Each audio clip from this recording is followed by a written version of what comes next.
Monday, new day.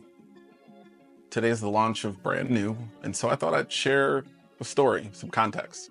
18 months ago, I got the news that would change everything. I was part of Meta's mass layoffs. 5 years at the world's largest social media company, consistently great reviews, saving the company significant money, building systems, implementing branding, and just like that, it was over in a matter of minutes. My access was revoked, my project suspended, and my identity as a Meta employee vanished. But here's what's fascinating. The very next day, beneath the shock and hurt, I felt something unexpected. Relief. Freedom, like I could finally breathe. And it forced me to ask myself a question I'd been avoiding. Who am I when I'm not defined by my work? Who am I without the safety net of a prestigious tech company name on my LinkedIn profile? You see, working at Meta wasn't just a job. It was an identity. People's eyes would light up when I mentioned where I worked. It opened doors, started conversations, created instant credibility, and losing that, it's like being stripped down to your core. No more borrowed authority, no more institutional credibility, just you. The obvious answer seemed clear, right? Become an influencer. I mean, I just spent 5 years at Meta, 20 years of expertise in production and advertising and marketing and product development and design. I had all the tools. I knew the algorithm. I understood the mechanics of virality, had seen behind the curtains of what makes content spread. But every time I sat down to create content, I drew a complete blank. Not because I didn't know how. Trust me, I knew all the best practices. Create hooks that grab attention in the first 3 seconds. Use pattern interruptions, follow sounds, build curiosity gaps. I could write a book about what makes content perform well. You know why I couldn't create though? Because everywhere I looked, all these social media experts were telling me to do it their way, follow their framework, copy their success, just post 3 times a day, they say. Use these hashtags, follow this content calendar, mirror what's working for me. And something deep inside me rebelled against that. I've always been someone who hates jumping on bandwagons. If something's already popular, I'm probably going to go the other direction. It's foolish, it's crazy, but it's me. And it's not just being contrarian, it's about authenticity, about creating something new instead of copying what already exists. But it was more than that. Following someone else's blueprint meant putting on another mask, and I was done with masks, done with hiding, done with trying to find myself and fit into someone else's definition of success. I had spent years adapting to corporate cultures, modifying my communication style to fit different audiences, playing the game, and you know what? I was good at it, really good. But being good at wearing masks doesn't make the mask any more comfortable. So I did something that might sound crazy in today's fast-paced world. I slowed down, way down. Instead of rushing to create content, instead of trying to stay relevant or maintain momentum, I decided to understand who I actually was, not who Meta thought I was, not who social media said I should be, not what my resume said I was, but who I really am at my core. This journey led me down some interesting paths. I started questioning everything. Why did I make certain career choices? Why did some projects energize me while others drained me? What made me come alive in meetings? What made me shut down? I was basically doing an archaeology dig into my own identity. Of course, that's when I made another expensive mistake, though I prefer to call it an educational investment. Hurts me to say, I spent $12,000 on a speaking program that promised to help me build my personal brand and get speaking engagements. They were masters at selling the dream. You have so much wisdom to share, they said. We should be paying you to be here.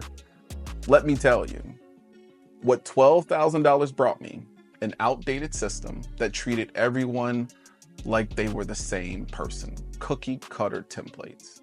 general advice, no consideration for individual personality or style. It was like they had created this one size fits all mode, and your only job was to squeeze yourself into it no matter how uncomfortable it was. And I'm 6'3". I'm a big man that I couldn't fit in. The irony, they were right about one thing. They should have been paying me not to participate, but to completely redesign their program to show them how to create something that actually respects individual identity.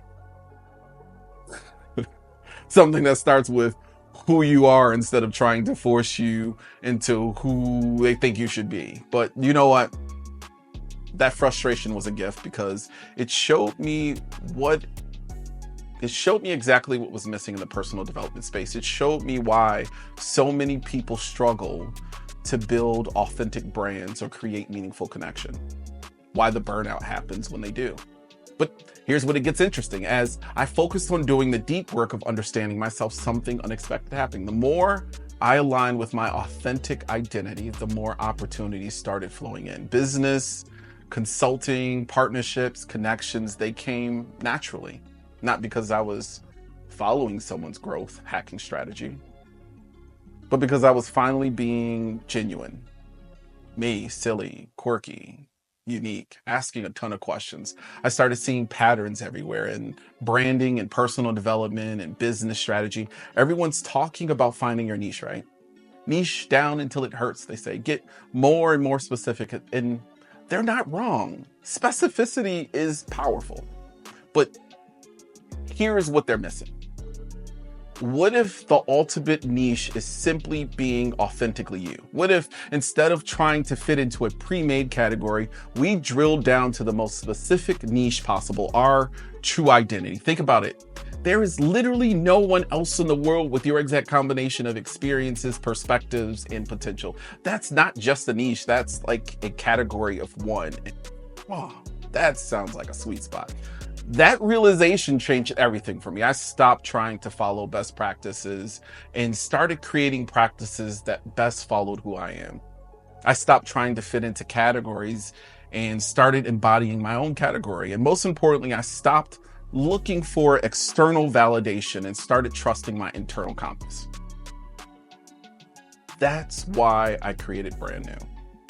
Not as another scalable program, not as a business to maximize profits, but as a mission to help others do this deep work of self-discovery. Because here's what I learned: before you can find your why, before you can build your brand, before you can make any meaningful impact, you need to know who you are.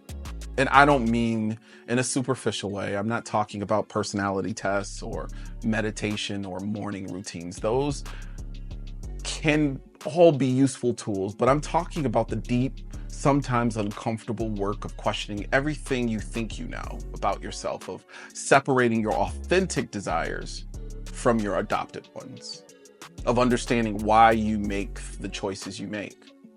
When was the last time you really asked yourself these questions? When was the last time you examined your choices and asked, is this really mine, or did I inherit this? Is this what I want, or what I think I should want, or pressures of society being placed on me? What I've built so far is just the beginning. It's as far as I can go alone. Now it's time to build in public, to create something that doesn't just work for a few, but for many. Not by following someone else's blueprint, but by helping each person discover their own authentic path. It's volleying. I send it out and hoping it comes back. If you're tired of wearing masks, if you're ready to do the deep work of understanding who you really are, subscribe to this channel and join this conversation. Share in the comments who you are and what you feel is missing in your life. Let's discover who we are together. Because here's the truth.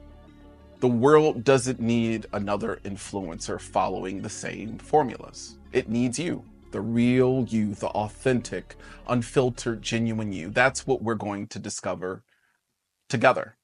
And I so look forward to being my authentic self and sharing it with you. And I look forward to more interactions.